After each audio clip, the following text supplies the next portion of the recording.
All right, I just got done potting up this planter on my back porch. So let me show you exactly what plants I used and how to do it, because I've actually got another one over there that's the same as this pot that we're gonna make up the same way. Let's get to it. So here's the one we just got done, and we're gonna do the same thing all over here.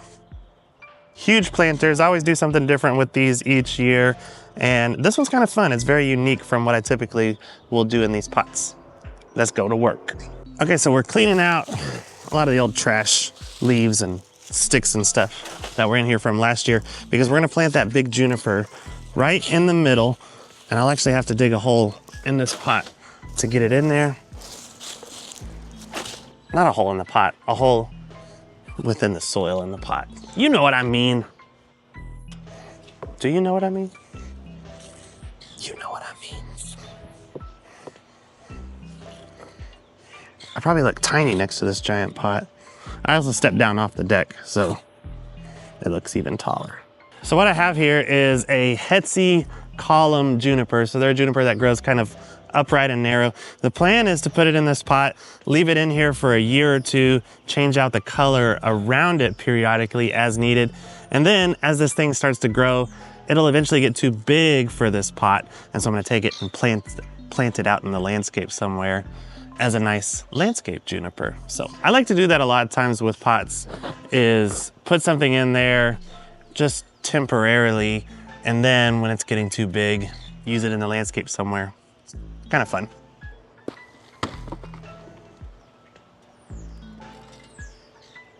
Now before you backfill, you wanna make sure that it's sitting up straight and it's the right level in the pot and it is centered in the pot, because it's going to be important that we have the same amount of space on all sides as we add in the flowers around it. Okay, let me walk you through the rest of the plants that we're going to be putting in this planter. We have from Proven Winners, this is a Cleome plant.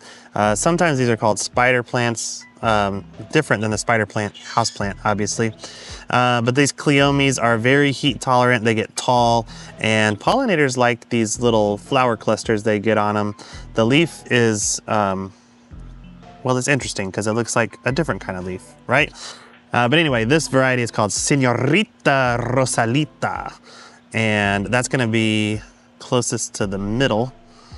And then we're gonna put on the outside this here. So this is a sun-tolerant coleus, also from Proven Winners. And this one is called Color Blaze Royale Pineapple Brandy. So I wanted the really bright kind of chartreuse yellow color to be in this pot, because I'm contrasting it with this dark leaf sweet potato. This is a vigorous sweet potato plant. I believe the variety of this sweet potato vine is called Blackie. So it's a dark leaf that contrasts really well against this bright coleus. Let's get these put in there. It's pretty simple from here on out. Actually, I'll show you on my example pot what I did first before I go plant. There's Sam over there. Hey, Sam. Anyway, all we're doing is, I think I ended up using like 7 of the Señorita Rosalitas, space them around closest, and then move a little bit out, and we put the coleus in between the Cleomes. So it's kind of that mid layer close to the edge. And then in between the coleus, we have the sweet potato. So I'm just gonna kind of repeat that pattern on the other pot over here. The main thing here is the first layer is what sets the pace for the rest of the pot. And the way I'm spacing them is I just want the leaves to be almost touching in between these two plants. So I don't want them snug together like this. I want them where just the tips of the leaves are just barely set apart. And then once I finish this pattern all the way around, the rest of it just falls into place really easily.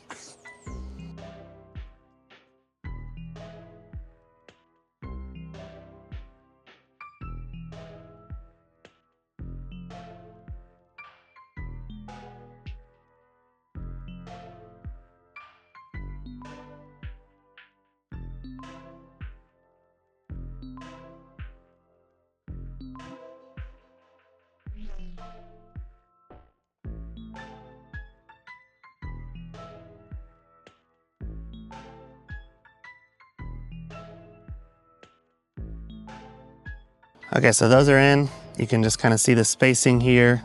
I'm gonna drop those coleus right in between them, slightly farther away from the juniper.